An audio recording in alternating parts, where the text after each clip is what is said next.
I have a water now, and they asked if I need anything else to drink, but I think I'm just gonna stick in the water today.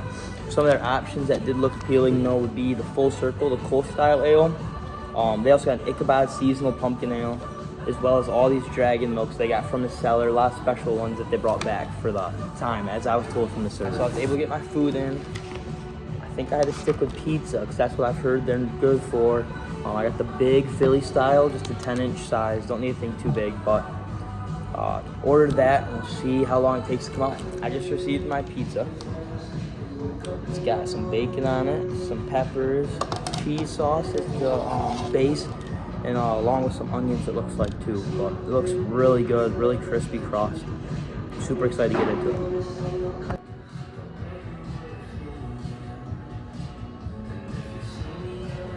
I just finished the pizza, ate the whole thing. It was perfect size. I feel full but not too full. They asked if I needed more dessert or anything like that. I said no, as I'm not a huge dessert guy, but super happy with New Holland. They did a great job. Service was excellent. Sally's server didn't want to be on camera, but now we're gonna go check out the facilities they got, and we also gonna have a small chat with their bar manager. So, all right, today I'm with Matt Beasley.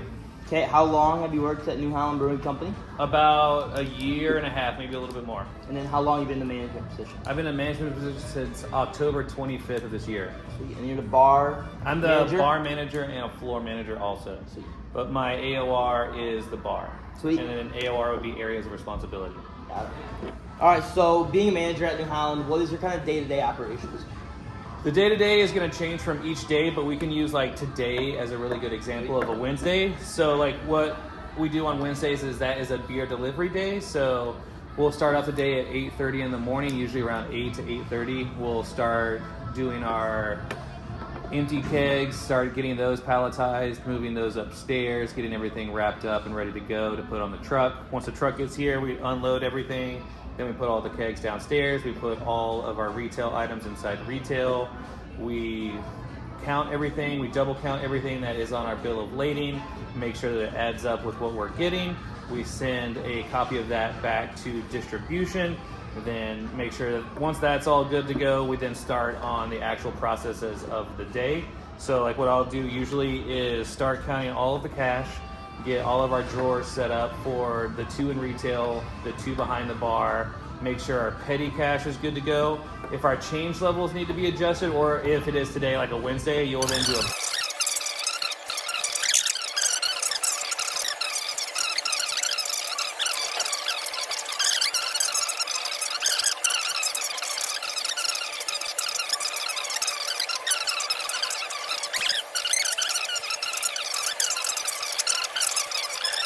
all the spirits program, all of our beer program, all of that's working correctly, flowing correctly, making sure all of our kegs are properly done, everything's clean. It's a really big part of it. Got it. Mm-hmm. And just training, lots of training, everyday training. I believe it. And I think that's it, yeah. Sweet. So I went to the Trailhead Restaurant Bar and Grill. That's where I started off to cut my teeth as a bartender. Mm-hmm. Worked there from the time that I was 21 to the time that I was 28. I guess 4 years into it, they decided to make me a manager and head of the bar program. So there's where I started to really love cocktailing and creating cocktail menus. Mm-hmm. And I was in charge of doing quarterly menu releases. And I did that for probably 4 more years after that till I was 28. Mm-hmm. When I hit 28, my good friend Jared, he had been the general manager of a brewing company called Catawba Brewing, and he was going into PLM, which is like project labeling management. So he was working with all product labels going through ABC and coming back, and then that's your alcohol board, and making sure that everything is proper. So from there, when I was at Catawba, I was at Catawba for a little bit more than 6 years. I was the AGM there and GM there. Pretty much did everything from, distribution, beer distribution for North and South Carolina. I did all training programs there. I had about 50 employees under me in 2 different locations. Worked on that. I was doing just those 2 locations for a couple years, and we got bought out by an equity firm. called Wiregrass Management. They were not that good of people, but we did become the 50th largest brewery in the country once we became the conglomerate that we were.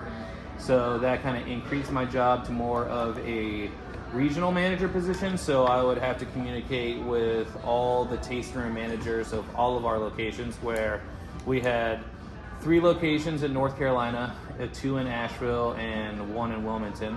Then we had another location in South Carolina called Palmetto Brewing. We had another location in Mobile, Alabama. We had another location also in Apalachicola, Florida, and then another location in New Orleans. All those with different names, but we'd have to, it was usually quarterly, sometimes bi-quarterly, where I would have to pretty much be on a plane and traveling to every one of these taste rooms, making sure everything is good, making sure that people see my face, and instead of just them being in a Zoom meeting with you talking about numbers. Yeah. Because it's really hard to talk to people about numbers if you've never really met them. We had a huge pilot program, and then definitely a humongous core beer program. And then from there, once the equity firm liquidated the entire brewery, like all of them, I was the last person left. I decided to leave there before they sold off everything off the walls there, and then became the AGM of Holland Brewing. I was at Holland Brewing for about a year and decided that wasn't necessarily a good fit for me. I was just like working over 80 hours a week. I was doing 35 in the front of the house and 35 in the back, and then 10 to 15 hours in between, making sure that everything else was definitely good. And then that's when I kind of decided to leave Asheville, North Carolina, and move up north. So that's where I came to Holland, and then told them exactly what I was going to be doing. Once I applied, I told them that I wanted to work into the management role, and they said that that's absolutely what they were looking for. And then they said that they don't hire managers externally, and they only do it internally. And I told them that I was down to take the time and as much time as I needed to move forward into the management position here. And then once Nick left for the Pinwheel Kitchen, they asked me immediately if I wanted to manage here, and I said absolutely. Great. And then here we are. Right here, right now, on this day. Well, man, thank you so much. I appreciate your time. Wonderful.